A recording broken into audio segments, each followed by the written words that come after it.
Now, ever since Matt Reeves announced the Batman Part 2, fan speculation has been wild about where Bruce Wayne's detective journey goes next. We know the Riddler exposed the deep generational corruption of Gotham's renewal fund. We saw Oz Cobb rise through the blood soaked streets of the Penguin to seize control of the criminal underworld as well. And now, with major casting confirmations locking in Sebastian Stan as District Attorney Harvey Dent, and with Scarlett Johansson, we don't know who she is. We know she's casted, but we don't know her role yet. But I think she is possibly Gilda Dent. The stage is set for a massive political and psychological war. Now, I have a theory, and the theory is this. What if the Batman Part 2 centers on Harvey Dent publicly calling out the Court of Owls, being labeled as crazy at first, finding out the truth to become the city's heroic White Knight, only for the court to kidnap him, burn half of his body with acid, and reveal that his own wife Gilda was a member of the court the entire time? So today on LoreVerse, we are breaking down this theory I have for the Batman Part 2 as a story from a deep comic lore and cinematic standpoint. Because I think the way that I have thought about it, it works almost flawlessly. So this is your boy Steve Hayes. This is the LoreVerse, and let's dive into this. Today we are talking about how Harvey Dent is connected to the Court of Owls and how Scarlett Johansson's character also plays a part in the Batman 2. Let's dive into this. Now, you are entirely right to look back at the Batman and the Penguin for clues because Matt Reeves has already laid the groundwork for the Court of Owls in plain sight. In the first film, the very first greeting card that the Riddler leaves for Batman features a prominent cartoon owl right on the front. Furthermore, the entire thesis of Reeves Gotham isn't about just random muggers and street gangs. It's about systematic, multi-generational corruption built into the very architecture of the city. The city's founding families, the Wayne Trusts, the mob, and the municipal government were all bound together in a secret web of stolen funds and shadow meetings. In the comics, the Court of Owls is treated as a nursery rhyme, a urban legend that even Batman dismisses as a myth until it's almost too late. Having a crusade-minded district attorney like Harvey Dent attempt to legally dismantle the remaining old money power structure of Gotham only to stumble onto a secret society of masked elites. I think this is the most natural and logical progression for a noir detective story. Now, to really understand how the court fits into Reeves' universe, you have to look at how the renewal fund was exploited. Thomas Wayne set up the renewal fund to rebuild Gotham's infrastructure.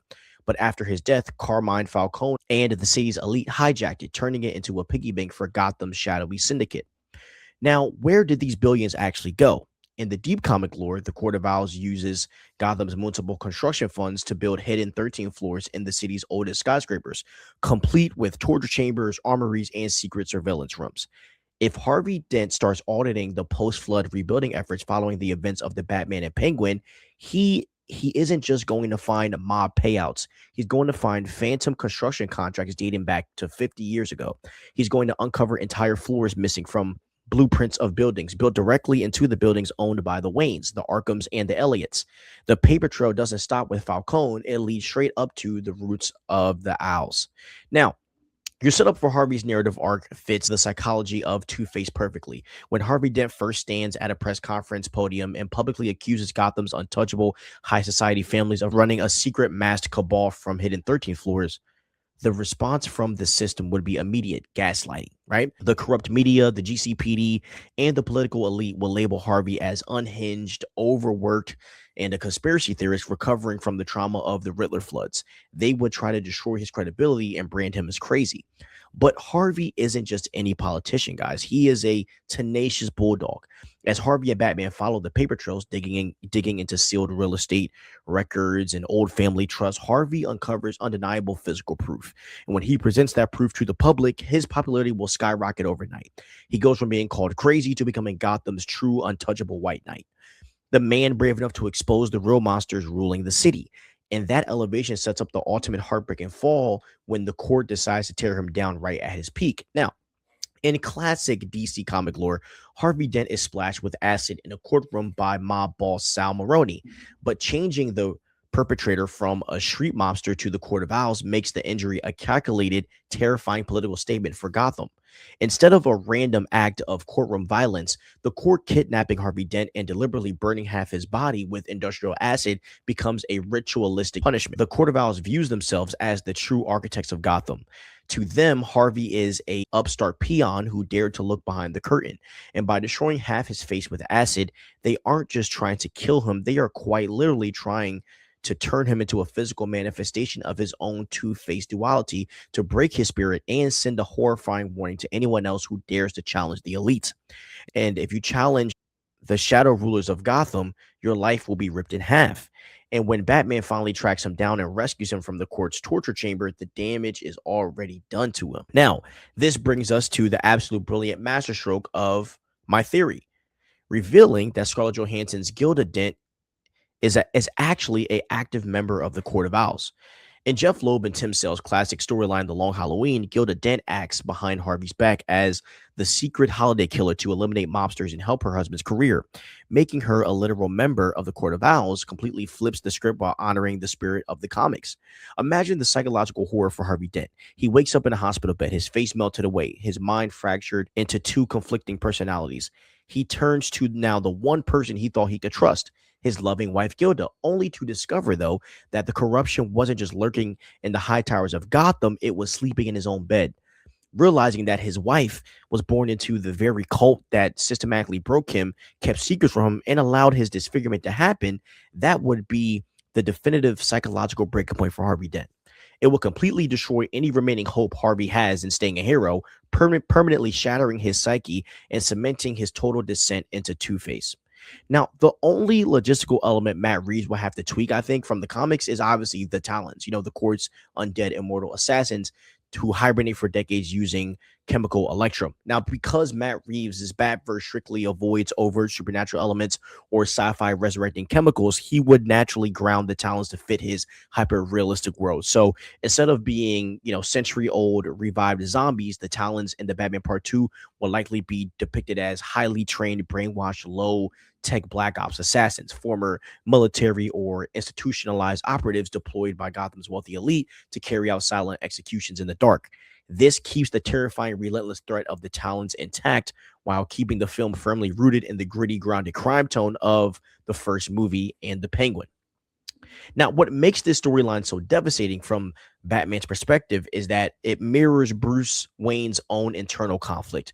Throughout the first film, Bruce had to face the uncomfortable truth about his father, Thomas Wayne, and his ties to Carmine Falcone and the Gotham elite. If Harvey Dent gets targeted by the Court of Owls, Batman is now forced to realize that the Wayne family legacy might be directly tied to the creation of the court itself. And now what happens is the Waynes were one of Gotham's founding families. And by failing to stop the court before they reach Harvey, Batman isn't just failing a friend, he is watching his family's dark history break the best man in Gotham. And when Batman finally pulls a disfigured Harvey out of the court's clutches, the tragedy hits both men. Harvey loses his mind and faith in justice, and Batman is left with the agonizing realization that his parents' wealth helped build the very machine that destroyed Two-Face. Now, obviously, this is not something that I want because I want the Talons. I would love the Court of Owls to be done in the fantastical DCU with Batman doing that. I think it would just be better without the comic accurate Talons. I think the Court of Owls are kind of whack. Also, another thing is like the biggest thing in the comics about the Court of Owls is that Batman's biggest, thing that makes him lose his mind is like, he's like, yo, I've been Batman for 20 years. How have they been hiding from me for this long? In this iteration, Batman's only been Batman for 3 years. So that takes that away. But I still think you could find some thematic weight with the Court of Owls. And they should add in the, detail, just like in the comics where like Bruce Wayne tried to find if they were real because he thought they killed his parents at first, but then he just couldn't find any proof. Like they could put all of that in there, but I do like the idea where Batman's like, yo, I have every blueprint, every schematic. I know everything about this city. How could this crime syndicate or this cult or this whatever cabal legit be hiding under my nose? So that's what I would want, and I would want the Batman 2 to be more of a phantasm situation because we could dive into the psychological pain of Bruce Wayne in a way and see him grow as a character in ways that we never have. And I think that it will help even build the ground for the DCU Batman, seeing like why he does what he does from a deeper standpoint. But I'd love to hear what you guys think. What do you guys think of this theory for the Batman 2? Do you like the idea of the Court of Owls even being here too? So, yeah. Let's see what you guys think. Hey, it's your boy Stevie. I want to thank you guys for joining me today in this video. I want to let you guys know, if you want to hear more from me and hear more of my opinion and keep up with all of the news that is going on in our world, as in entertainment, obviously, we do have a place where we talk about that. And go to this channel called LoreVerse Clips. If you look at my channel in the home tab, you'll see where that channel called LoreVerse Clips will be there. That is where we talk about all news going on in Marvel, DC, Star Wars, and fantasy and action. If you want to hear more, subscribe to those channels. I can't wait to see you guys commenting on that channel and talking to me. And I'm down. If you don't agree with me, let me know. If you do agree with me, let me know too. But please have a nice day, guys. Stay crispy and peace out.